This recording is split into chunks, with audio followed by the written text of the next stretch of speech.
धूं धूं कर जलता ये घर, लोगों की भीड़, अफरा तफरी। तस्वीरें हैं अलीगढ़ की, जहां ऐसी दहला देने वाली घटना घटी कि हर कोई खौफ से भर गया। खबर ऐसी कि रात को चैन से सोने वाला हर शख्स बेचैन हो गया। खबर सुनकर आप भी हैरान हो जाएंगे, बेचैन हो जाएंगे अगर आप घर पर भयंकर गर्मी में एसी में चैन से सोते हैं। दरअसल ये जो अफरा तफरी, ये हड़कंप आप देख रहे हैं, वो है सिविल लाइन थाना क्षेत्र के हरिओम नगर में हुए एक हादसे की, जहां एक घर में अचानक एसी का कंप्रेसर फट गया। जोर का धमाका और घर में लग गई आग, और फिर बस धुएं का गुब्बार, जिसके बीच फंस गए एक कारोबारी। इधर सांसों की जंग चल रही थी। 79 साल के बुजुर्ग लड़ रहे थे हालात से। उधर लोगों ने पुलिस प्रशासन को खबर दी। खबर मिलते ही रेस्क्यू ऑपरेशन शुरू हुआ। फायर ब्रिगेड और पुलिस मौके पर पहुंची। इधर रेस्क्यू ऑपरेशन चल रहा था, उधर धुएं का गुब्बार लगातार बढ़ता जा रहा था, और दम घुटने से उन बुजुर्ग कारोबारी की हालत भी गंभीर होती चली गई।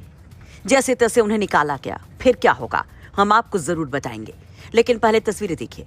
दमकल कर्मी यहाँ पर लगातार मशक्कत करते रहे आग पर काबू पाने की, राहत बचाव की, क्योंकि अगर ये आग फैलती तो कई और मकान भी इसकी जद में आ सकते थे।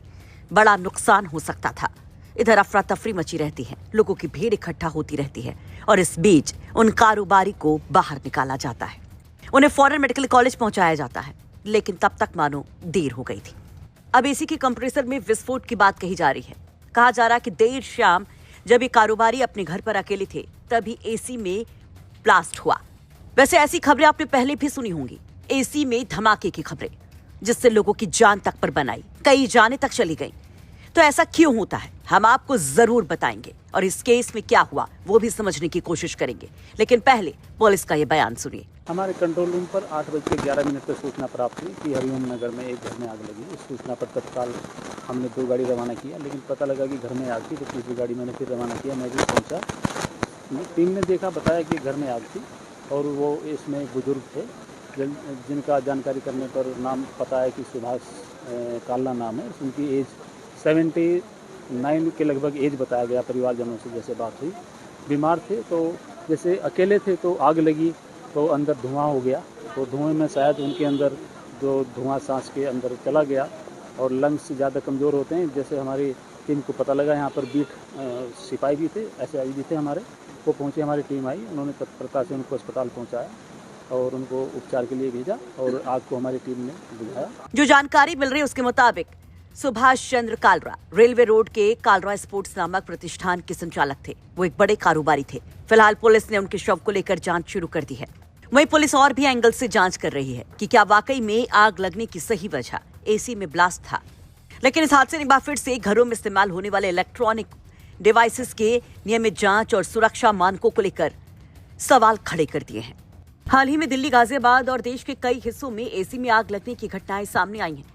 दिल्ली में एसी ब्लास्ट की एक घटना में पूर्व CCI चेयरमैन और वरिष्ठ IAS अधिकारी धनेंद्र कुमार की मौत हुई थी। वहीं विवेक विहार की दर्दनाक घटना ने भी सबको झकझोर दिया था, जिसमें एसी में आग लगने से 9 लोगों की जान चली गई थी। अब सवाल यह है कि आखिर एसी में आग क्यों लगती है और इससे कैसे बचा जा सकता है। सबसे बड़ा कारण है इलेक्ट्रिकल शॉर्ट सर्किट। अगर एसी की वायरिंग में कोई जोड़ है या तार ढीले और खराब हैं, तो शॉर्ट सर्किट का खतरा बढ़ जाता है। ऐसे में चिंगारी निकल सकती है और आग लग सकती है। दूसरा बड़ा कारण है वोल्टेज फ्लैक्चुएशन और ओवरलोडिंग, जो अक्सर गर्मी के मौसम में देखने को मिलता है। बिजली का वोल्टेज अचानक बढ़ने या घटने पर एसी के अंदर मौजूद PCB और कंप्रेसर कैपेसिटर पर ज्यादा दबाव पड़ता है। इससे पार्ट्स ओवरहीट होकर जल सकते हैं और आग लग सकती है। इसलिए जरूरी है कि स्टेबलाइजर का इस्तेमाल जरूर किया जाए। तीसरी वजह है एसी की खराब मेंटेनेंस। लंबे समय तक सर्विस न कराने पर एसी के अंदर धूल, मिट्टी और कचरा जमा हो जाता है।